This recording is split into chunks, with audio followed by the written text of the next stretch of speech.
Alright guys, we are back for the final match between Spencer Ramsey on Blue-Red Splinter Twin and Geoff Dearing playing Infect. Jeff's another old school player. I think I've known him since the 90s as well. Yeah, I actually remember playing Geoff way back when I started playing, which for you isn't way back, I guess, but during Odyssey Onslaught block. And Jeff leads off with Glistener Elf, which is the best start he can have. And Spencer goes ahead and cracks a Polluted Delta, putting a Seam Vents into play untapped, indicating either a Lightning Bolt or a Serum Visions, I imagine.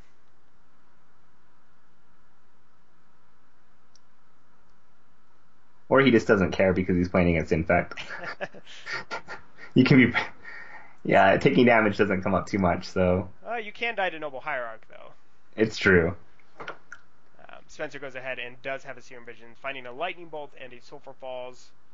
I'm guessing he's going to want to leave the Lightning Bolt on top. He may be debating about whether he wants the Sulphur Falls or not.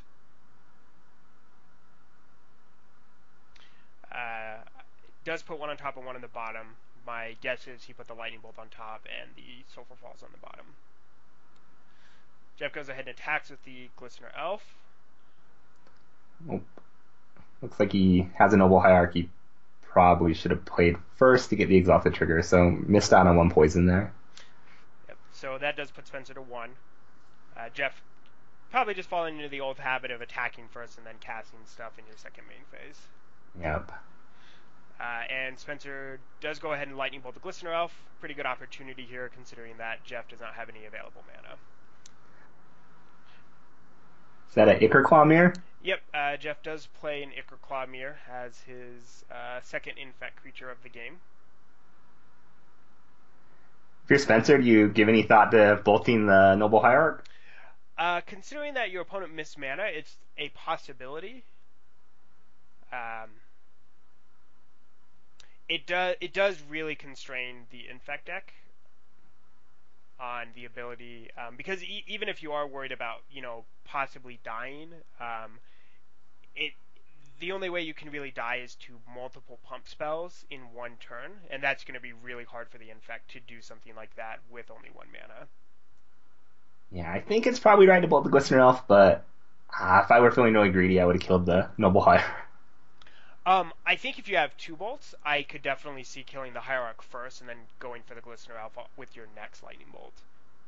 But my guess is Spencer does not have another Lightning Bolt. He has not used any of his mana on either of Geoff's creatures.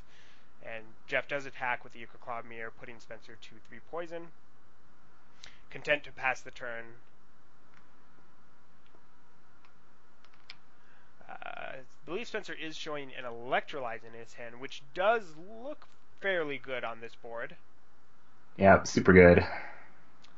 Instead, he goes for a Lightning Bolt.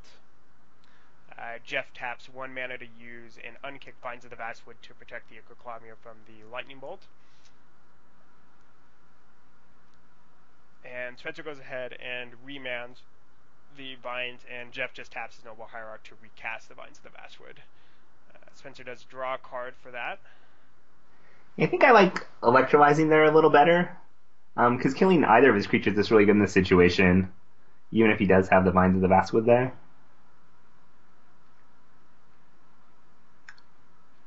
But maybe Bolt. Bolt's good too because it plays around mutagenic growth. Right, yeah. So it may have been possible that Geoff had a mutagenic growth and a Vines of the Vastwood. Yeah. Geoff is in his first main phase. Looks like he's thinking about tapping some mana to cast. It's probably some number of pump spells, I imagine, especially considering that Spencer is tapped out. He goes for Vines of the Vastwood kicked, giving the Ichor Claw +4/+4, and then a mutagenic growth, paying the life, which is enough poison to win the game. Alright, and so we will be back, guys, for game 2 of the